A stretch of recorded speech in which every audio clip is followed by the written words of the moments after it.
Ya, salam Bapak Ibu. Hari ini bertemu dengan saya Pendeta Munir Deliman pada tanggal 25 Oktober. Kita akan berbicara tentang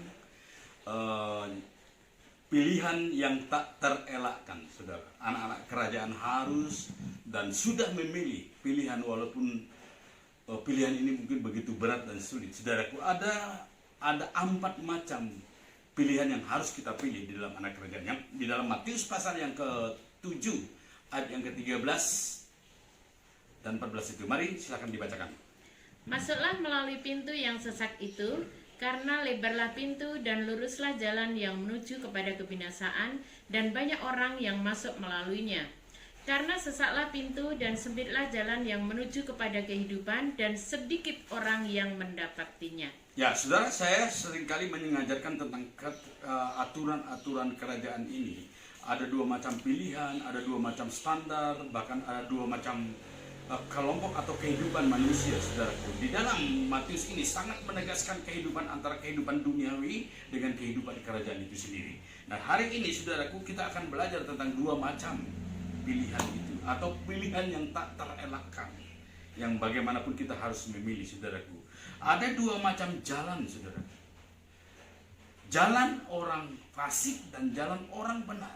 Anak-anak kerajaan seharusnya sudah dan telah memilih kepada jalan orang benar ini. Alkitab mengatakan jalan orang benar itu adalah orang-orang yang benar. Itu dalam Mazmur pasal 1 dikatakan orang yang selalu merenungkan firman Tuhan siang dan malam, hidup dalam firman, hidup dalam hukum yang telah ditentukan oleh Allah, baik hukum Taurat maupun hukum tatanan kerajaan itu sendiri. Jadi ada 2 macam jalan orang benar ini. Ada orang benar tadi yang pastinya anak kerajaan itu harus memilih, harus berada di jalan orang benar itu, yang hidupnya adalah merenungkan firman Tuhan siang dan malam, dan dia menjadikan firman itu adalah renungannya, hidupnya, melakukan hukum-hukum Taurat atau hukum-hukum Allah itu. Sedangkan ada jalan orang kedua adalah jalan orang fasik. Jalan orang fasik itu Alkitab mengatakan dia seperti sekam. Dia akan ditiup angin ke sana kemari dan akhirnya menimbulkan kepada kebinasaan. Maka di dalam Matius pasal 7 tadi ayat 13 itu, masuklah melalui apa? Pintu yang sesak itu. Pintu yang sesak itu, dan karena lebarlah pintu dan luaslah jalan yang menuju kepada kebinasaan. Jadi ada jalan orang benar, ada jalan orang fasik. Jalan orang benar yang kesukaannya merenungkan firman Tuhan siang dan malam, sehingga apapun yang dibuat dia berhasil. Jalan orang fasik adalah orang-orang pencemooh, orang-orang yang hatinya jahat, hatinya yang tidak merindukan Tuhan. Mereka seperti sekam dan akhirnya berada pada kebinasaan. Yang kedua, ada 2 macam pintu. Tuhan mengatakan, masuklah melalui pintu yang sesak, sempit. 2 macam pintu. Yesus berkata, akulah pintu masuk ke domba itu, dalam Yohanes pasal 10 ayat 9. Jadi ada 2 macam pintu. Pintu yang sempit dan sesak, atau pintu yang lebar, saudaraku. Yang Yesus mengatakan pintu ini adalah menuju masuk ke sebuah jalan, saudara. Saudara, pintu ini juga penting bagi kita. Ada pintu yang lebar, yang banyak dilewati orang, yang banyak kerumunan orang di situ. Banyak orang yang suka pintu yang lebar itu, kebiasaan yang lebar itu, kebiasaan yang banyak orang itu, kebiasaan duniawi ini. Tetapi pintu, Yesus mengatakan pintu yang sempit, itulah Yesus Kristus. Itu kita harus memilih. Harus memilih hidup di jalan Kristus, harus memilih masuk melalui Yesus Kristus, atau kita memilih seperti orang-orang dunia ini yang selalu suka dengan hal-hal yang lebar, hal-hal yang luas, hal-hal yang akhirnya menuju juga kepada kebinasaan. Maka di dalam Matius itu Yesus mengatakan lebih mudah seekor unta masuk ke lubang jarum daripada seorang kaya untuk masuk dalam kerajaan surga. Lubang jarum itu adalah ilustrasi juga pintu yang sempit, tetapi membawa orang kepada kehidupan kekal. Tetapi orang-orang yang selalu menuju kepada hal-hal yang lebih luas, pintu yang lebih luas itu adalah berada kepada kebinasaan. Saudara, lalu yang ketiga adalah ada 2 macam tempat atau tujuan. Jalan di situ adalah jalan yang lebar dan jalan yang sempit.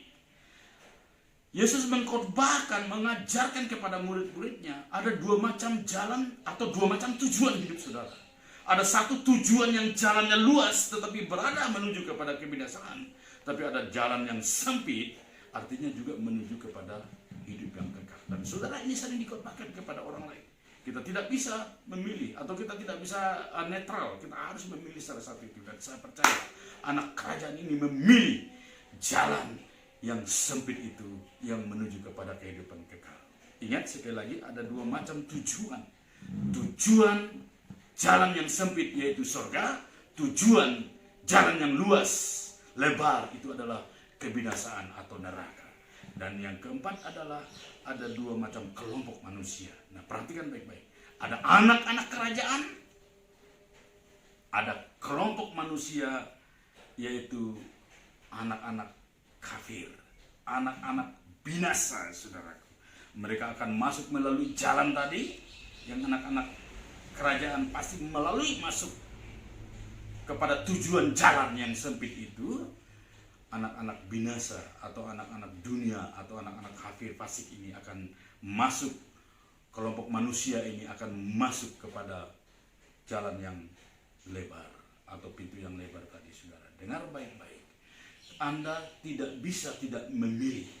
Kita harus memilih. Saudara, tidak ada pilihan yang netral, tidak ada. Tidak ada pilihan ketiga, tidak ada opsi lain. Anda harus memilih. Kalau Anda tidak memilih, artinya juga saudara memilih. Saudara, memilihnya tidak memilih. Tetapi pilihan yang pasti, jika Anda memilih jalan yang sempit, memilih pintu yang sempit, tujuan yang mungkin sempit, tetapi saudara masuk kepada kekekalan atau kehidupan yang kekal, saudara. Dengar baik-baik.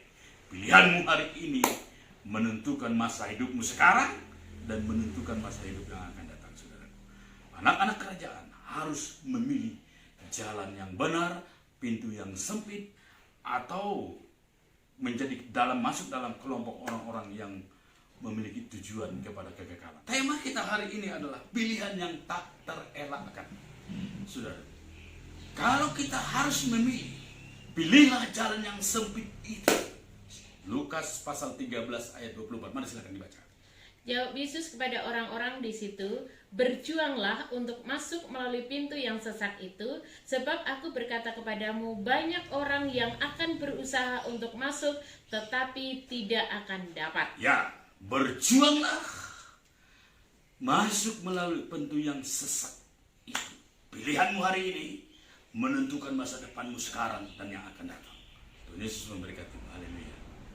Salam. Selamat hari Minggu, selamat beribadah kepada Tuhan. Haleluya. Amin.